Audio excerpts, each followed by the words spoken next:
Le Premier ministre israélien attendu à la Maison-Blanche par Barack Obama. Ça va se passer dans quelques heures. Là encore, il fera sans doute un peu chaud. Mais scoop exclusif, Danny Cohn-Bendit. Bonjour Danny. Bonjour Thomas. Avant même que les deux hommes se serrent la main, vous savez exactement ce qu'ils vont se dire. Alors que va dire Bibi, Benjamin Netanyahou?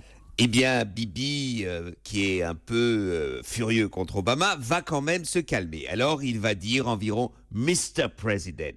Je sais, vous savez que j'étais très sceptique sur l'accord avec l'Iran, mais enterrons l'âge de guerre, c'est fait, c'est fini. Mais maintenant, j'ai besoin de renforcer ma défense, enfin la défense d'Israël. Donc, les États-Unis donnent 3 milliards environ par an à Israël pour renforcer sa défense. Eh bien, je veux 1 milliard de plus, 30%, parce que, non, on ne sait jamais, et comme vous avez lâché du lest avec les Iraniens, eh bien nous, il faut renforcer notre défense. Alors, Mr. President, je sais que vous êtes sceptique sur ma politique avec les Palestiniens, je vais faire des efforts, je vais alléger la pression sur les Palestiniens, moins de contrôle, je vais leur donner la possibilité de construire justement les forages d'eau dont ils ont besoin, etc.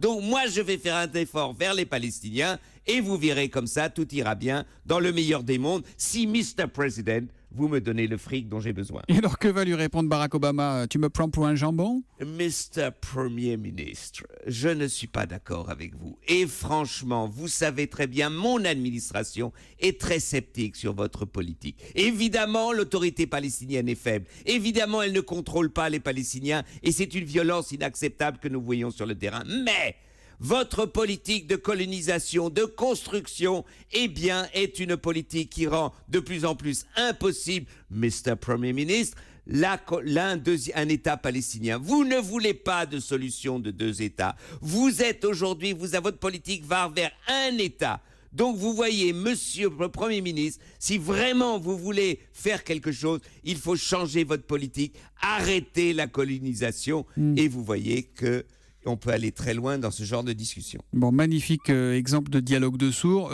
C'est un peu triste, non, Danny? C'est très triste. C'est très triste. Pourquoi? Vous savez, par exemple, Netanyahou vient de nommer un porte-parole qui a traité Obama d'antisémite. Alors, vous croyez vraiment que quelque chose va se faire? En fait, Obama a rayé le projet d'un État palestinien. Il sait qu'il n'y arrivera pas. Et pourtant, il y a une solution. Eh bien, que les Américains, que les Européens disent aux Israéliens et aux Palestiniens, vous avez 6 mois pour trouver un accord, sinon nous décrétons un accord en direct de l'ONU par le Conseil de sécurité et vous serez obligés d'adopter la feuille de route que nous allons nous décider. Ils n'y arriveront pas seuls, les Israéliens, les Palestiniens, et le monde a besoin qu'il y ait une pacification dans la région. Voilà, j'ai bien peur que vous ayez raison. On saura dans la journée ce que se sont dit vraiment les deux hommes, Danny. Première rencontre en tout cas depuis la signature en juillet de l'accord sur le nucléaire iranien que condamnaient fortement les Israéliens. Vous revenez demain, 8h-10 ? Je reviens demain, 8h-10. Ciao, à demain, ciao. bonne journée, à demain. Danny.